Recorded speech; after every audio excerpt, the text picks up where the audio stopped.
चलिए तो next topic, set time out. तो सेट इमीडिएट पे हमने काफी डिस्कशन किया है, अब हम चलते हैं सेट टाइम आउट की तरफ और इसके साथ ही हम टाइमर क्यों समझेंगे। तो मैं एक और प्रोग्राम, एक ये पेज बना लेता हूं, सेट टाइम आउट का .js। देखते हैं कि क्या होता है। तो अभी हमने क्या किया था पिछली बार कि हमने कहा कि हमने एक फंक्शन बनाया है ऐड का, जिसमें मैं n1 भेजूंगा, n2 भेजूंगा और यहाँ पे मैं लिखूंगा console.log n1 प्लस n2। ठीक है, मैंने कहा था कि अगर मैं इस ऐड फंक्शन को कॉल कर दूं और इसमें मैं यहाँ पे 1 और 2 भेज दे रहा हूं, मैं एक और इसमें कोई भी सिंबल भेज देता हूं, पता चल जाएगा कहाँ से कॉल कर रहे हैं, और कॉल बाई लिख देता हूं और कंसोल यहाँ कॉल बाई इसके आगे प्रिंट कर देता हूं।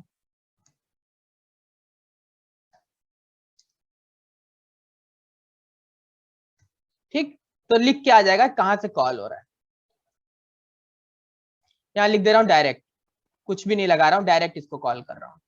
तो क्या होगा चलाते हैं इसको, देखते हैं, धीरे धीरे बढ़ते हैं और समझते हैं कि सेट टाइम आउट क्या है। डायरेक्ट कॉल किया है, 3 आ गया है। फिर हम थोड़ा सा आगे बढ़े, हमने कहा है ये डायरेक्ट जो कॉल कर रहे हैं इसके ऊपर मैं सेट इमीडिएट लगा रहा हूं।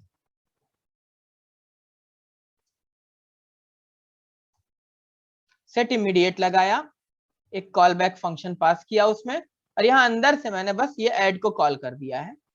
ठीक, तो यहाँ मैं कॉल बैक में क्या लिख दूं, मैं लिख देता हूं सेट इमीडिएट और पास कर दे रहा हूं 2 और 3। एग्जीक्यूट कर रहा हूं तो दिख तो रहा है कि ऊपर से आएंगे, फंक्शन बनेगा, उसका सेट इमीडिएट जब कॉल कर रहा है और कोई स्पेस नहीं है, कोई वेटिंग टाइम नहीं लिखा हुआ है कि 2 मिनट रुकना है, 1 सेकंड रुकना है, कुछ भी नहीं लिखा हुआ है, इमीडिएटली कॉल होना चाहिए। और यहाँ पर ऐड डायरेक्ट लिखा हुआ है। ठीक, तो अब मैं चला रहा हूँ, लेकिन रिजल्ट क्या मिला, पहले ये डायरेक्ट चला और फिर सेट इमीडिएट चला। इस पर हमने पूरा भी डिस्कशन किया और हम समझते हैं कि ये चेक क्यू में है। किस क्यू में है, चेक क्यू में है। ठीक, फॉर नेक्स्ट साइकिल। तो जब इस बार रजिस्टर की गई है कॉल बैक इसकी अगले साइकिल के लिए, है ना, कॉल बैक रजिस्टर कर दी गई अगले साइकिल के, तो अगले साइकिल में ये चल गया। तो फर्स्ट साइकिल में सिर्फ ये चला है, ये रजिस्टर हुआ है, और अगले साइकिल में ये एग्जीक्यूट हो गया है। बेहतरीन, बिल्कुल ये बात हमने देख ली। अब इस इमीडिएट और इसके बीच में मैं अब लगाने वाला हूं सेट टाइम आउट। ठीक, सेट टाइम आउट में मैंने कहा भैया 0 सेकंड वेट करना, ज्यादा वेट नहीं कराया, 0 सेकंड वेट कराया, और मैंने यहां से ऐड फंक्शन को कॉल कर दिया। कॉल करा, कॉल बैक, एक मैं यहाँ पे नाम भेज देता हूं, सेट टाइम आउट लिख देता हूं, ताकि मुझे पता चल जाएगा ना नाम पढ़ के कि कहां से कॉल हुआ है। और यहाँ पे मैं नंबर भेज दे रहा हूँ, नंबर भी अलग भेज दे रहा हूँ, 3 और 4 भेज दे रहा हूँ। ठीक, तब हम देख रहे हैं कि ये सेट इमीडिएट ऊपर लिखा हुआ है, इसका कॉल बैक पहले रजिस्टर होगा। लिख दे रहा हूं call back register with check queue for next cycle.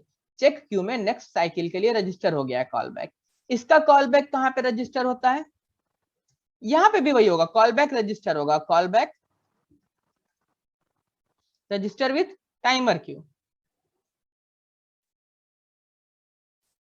For next cycle.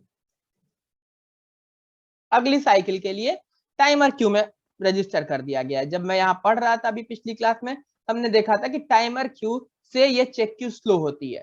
ठीक, तो हमें ये बात देखनी है कि क्या सच में स्लो होती है। ठीक, सॉरी, तो हमें देखना था क्या सच में स्लो होती है टाइमर क्यू से, और ये जो चेक क्यू होती है। मैंने कहा ठीक है चला लीजिए, पता चल जाएगा अभी सेट टाइम आउट को। ठीक, ये टाइमर क्यू में रजिस्टर होगा, तो मेरे हिसाब से सबसे पहले तो ये आना चाहिए, उसके बाद अगर कह रहा है तो ये आना चाहिए और फिर ये आना चाहिए। देखते हैं कि क्या होता है, जबकि इसमें हम 0 सेकंड वेट कर रहे हैं, इसमें बिल्कुल वेट नहीं कर रहे हैं। बट डिपेंड करती है कि आपकी चीज इवेंट लूप के किस क्यू के साथ रजिस्टर हो रही है। ये छोटी छोटी बातें बार बार बता रहा हूं, फिर से कह रहा हूं ये चेक क्यू, टाइमर क्यू, ये इसलिए बता रहा हूँ एक एक टर्म क्योंकि ऐसे 5-6 टर्म है। जब वो सारे आप देख लेंगे तो इकट्ठे हम इवेंट लूप पे वापस चलेंगे और समझेंगे उस दिन कि हाँ अब इवेंट लूप क्या है हमारे लिए। मैंने कहा चलाइए सेट टाइम आउट, देखते हैं क्या होता है। देखिए गौर से, क्लियर कर देता हूं मैं। अब देखिए, सबसे पहले डायरेक्ट कॉल हुआ है। ये डायरेक्ट क्यों कॉल हुआ, यानी कि ये वाला कॉल हुआ है। इसने ला करके इसको प्रिंट कर दिया, रिजल्ट कंप्लीट, 3 आ गया आंसर डायरेक्ट। ठीक, क्यों? क्योंकि ये पहली बार जब इवेंट लूप आई तो ये उसी टाइम पे एग्जीक्यूट हो गया था, डायरेक्ट इसका एग्जीक्यूशन होना था। फिर हमारे पास टाइम आउट आया, तो हुआ क्या कि जब पहली बार इवेंट लूप चली तो ये सेट इमीडिएट जाके चेक क्यू में रजिस्टर हो गया अगले इवेंट लूप के लिए। सेट टाइम आउट जा करके 0 सेकंड था तो 0 सेकंड फौरन कंप्लीट हो गया। था 0 सेकंड, इसलिए इस इवेंट लूप में नहीं आया, क्योंकि 0 सेकंड भी 0 सेकंड, अगर कॉल बैक रजिस्टर किया है तो आपको उस चीज को अगले इवेंट लूप में ही एग्जीक्यूशन मिलेगा। ठीक, तो ले जाकर के टाइमर क्यू में लगा दिया। तो जब सेकंड राउंड में इवेंट लूप चली तो वो पहले कहां से डेटा उठाएगी, टाइमर क्यू से। तो पहले जब टाइमर क्यू से उठाया तो कंप्लीट ये भी हो चुका था, क्योंकि इसको भी 0 सेकंड वेट करना था।